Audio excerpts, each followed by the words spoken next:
But man, when there's no audience, you can hear like every breath, every punch, and the coaches like you can clearly hear. Do you think that changes a little bit of the dynamic, like to coach your Yeah, fighter? because the other corner could be listening to what you're saying and they'll strategize against you. Yeah, The fighter could be listening and strategize against you. I mean, man, there's so many things that can happen. You know, it's not going to be one of those scenarios like Mike Perry bringing his girlfriend I was in going to ask you to about the that. Yeah, corner, and he went out there. He did a genius move in some degree because some fighters, and I'm one of those fighters myself, I never listened to my corner. I didn't care what they said. I just did yeah, what I wanted to do. I was in control what I needed to be in control of. So he doesn't need a corner, but he's very rare. Most people need a corner. He didn't, and because he knows what he wants to do and he knows what he can do. So therefore, he had no one else in his mind other than himself. So he pulled off a brilliant fight, man. He fought to his strengths and he fought the way he wanted to fight. And he was comfortable. You know, he was very comfortable. So for people that think that you can't do that like that. Well, yeah, some fighters can, but most fighters can't. Because I know I was one of those fighters that I did well with myself. I never recall listening to my corner. You know, I would fight. Sometimes somebody in the fans would say, "Throw a right cross," blah blah blah, and I would do that. My corners would be saying the opposite, and I yeah. wouldn't do that at all. So it does help some people. Yeah, I just had him on the podcast right before the fight. It was had him on Monday, the Monday before his fight. So that's when he was talking about all that and kind of explaining it. And I was curious how it would turn out. And a lot of people bashed him because he didn't have the coaches in his corner, and vice versa. But I agree with you. In regards to it's not a yes or no answer. Every fighter's different, and like for me, like I listen to everything you guys say, but there's a lot of things I just tune out because like the situation I'm in there, maybe you obviously have the ability to see things I don't see. So I want to know those things. Yeah, If he's landing something that I don't see, like the Hardy fight, he kept landing that hook or on the yeah. ground or something like that. No, I want to have that you're extra one. Yeah, eye. But then sometimes you're tired or the guy's stronger than you and that was part of the game plan or he has better wrestling or something like that yeah. and you can't do what the corner says. So I'm good at Nah, tuning out and listening and tuning out and listening. But I think some fighters that might get overran by corners like him, he might perform better just let him go do his thing and just have fun and not have to stress over listening to your corner and judging if they're right, if they're wrong, what to yeah. do.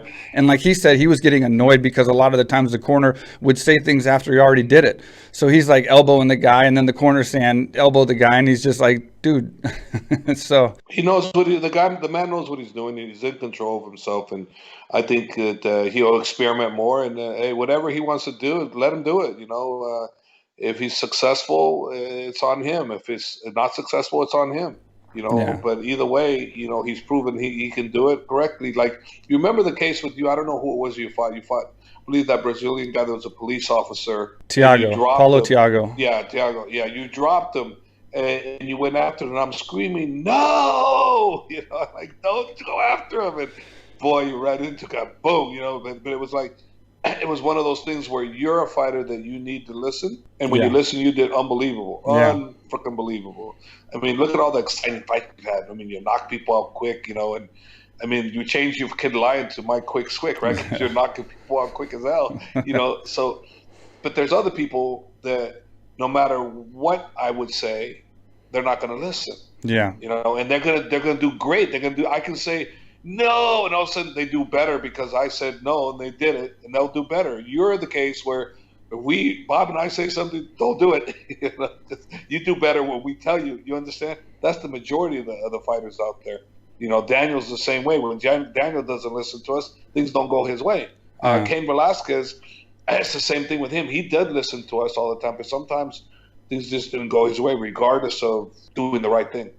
Yeah, and I think Thompson.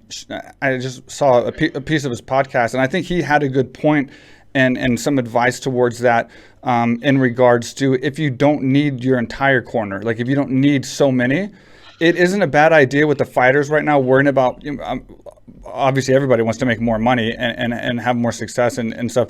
It's not a bad idea to bring a sponsor that just doesn't say anything because you know how many people that have a lot of money that would kill and pay a lot of money to come and be in a corner of a fighter. Like if you have two main corners that you use and that you trust and that you need, and you don't really need that third corner, it wasn't a bad idea from him to like say grab a sponsor, grab somebody to come out there with you. It's not a bad idea, but this is the problems, okay? If they don't talk these all the time. Then you got the coaches that are training you on a daily basis, and they're trying to get their name out there, and they want the limelight. They want to feel the nerves and this and that, and you're telling them that they're not worthy. They're worthy enough to train you, but they're not worthy enough to be in your corner. Yeah. As you know, something like that happened with you. Yeah. You know, so, yeah, I've had a friend in my corner one time. Then you got those issues, and you don't need those issues because you want to be, your mind wants to be strong, you know. So if you're going to do something like that, like if Mike Perry is going to do something like that, then I highly suggest that he self-train himself and pay people for their time and let them know, hey, I'm going to have my girl work the corner. I'm just going to use you for this. Are you cool? You cool? Make a deal, and then you got no problems. But you can't put a guy in a situation where they think they're going to work your corner. All of a sudden, they're working you, and all of a sudden, oh, you're not working my corner. So-and-so's working my corner. You're like, they're going to go like, okay. Yeah, of course. Well, see, if I want to work you again, they don't want to work you no more. You know, they don't, because they want that. See, a lot of coaches, they want to be in that situation where if they're training you, they want to see their craft that they did. They want to be there present to observe it. You know, if some coaches, they'll stay back because they've done it so much, and they want other people getting opportunities. But most of the coaches, they want to be there. They want to be there when they're training somebody. Yeah, absolutely. I think what Perry did was kind of genius in the fact that I felt like he had this fight and didn't want distractions and didn't really have coaches anyway, and it got him a lot of extra press by putting his girl in there. So it built his star power a little bit to go out there and then have a great performance. It did a better deal for him, more interest. Yeah. And to go out there and dominate on the ground against a black belt was pretty damn solid. I never would have expected that, you know.